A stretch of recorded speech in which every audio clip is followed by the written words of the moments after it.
Okay, this is my second video about this lesson, that is Sahasi Mahileyaru. So let us study about ಕೆಳಗಿನ ಪ್ರಶ್ನೆಗಳಿಗೆ ಒಂದು ವಾಕ್ಯದಲ್ಲಿ ಉತ್ತರಿಸಿ. In one sentence we have to write the answers. The question is, Kalyanamma ಯಾರ ಏಳಿಗೆಗಾಗಿ ಚಿಂತಿಸಿದರು?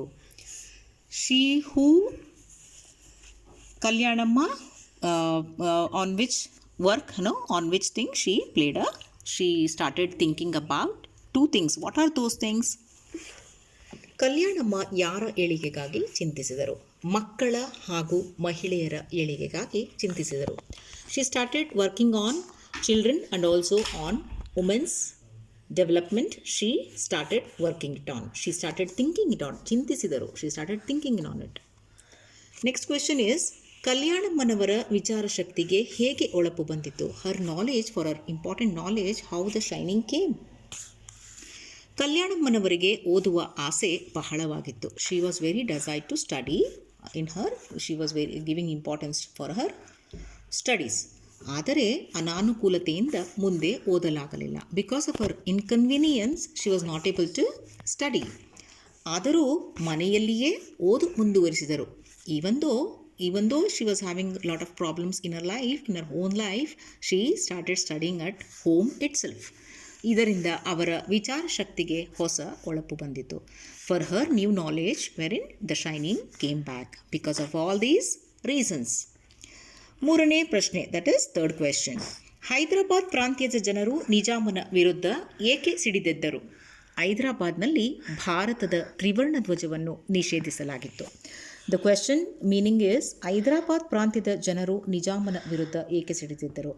Against Nizam, the people of Hyderabad, why fought against with them? Why they were very angry on them? On him.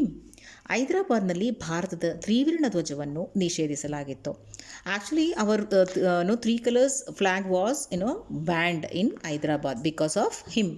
So that is the reason wherein ಇದರಿಂದ ಹೈದರಾಬಾದ್ ಪ್ರಾಂತ್ಯದ ಜನರು ನಿಜಾಮನ ವಿರುದ್ಧ ಸಿಡಿದಿದ್ದರು. Because of this reason wherein the people were very against on Nizama. Malagatti ಗ್ರಾಮದ ಜನರು ಎಲ್ಲಿ ಧ್ವಜ ಹೇರಿಸಲು ನಿರ್ಧರಿಸಿದರು? Where did the people of Malagatti Grama, they hosted a flag. They decided to host a flag. That is the places ಊರ ದೇವತೆ ಕೆಂಚವ್ವನ ಗುಡಿಯ ಬಯಲಿನಲ್ಲಿ ಭಾರತದ ತ್ರಿವರ್ಣ ಧ್ವಜವೇರಿಸಲು ನಿರ್ಧರಿಸಿದರು.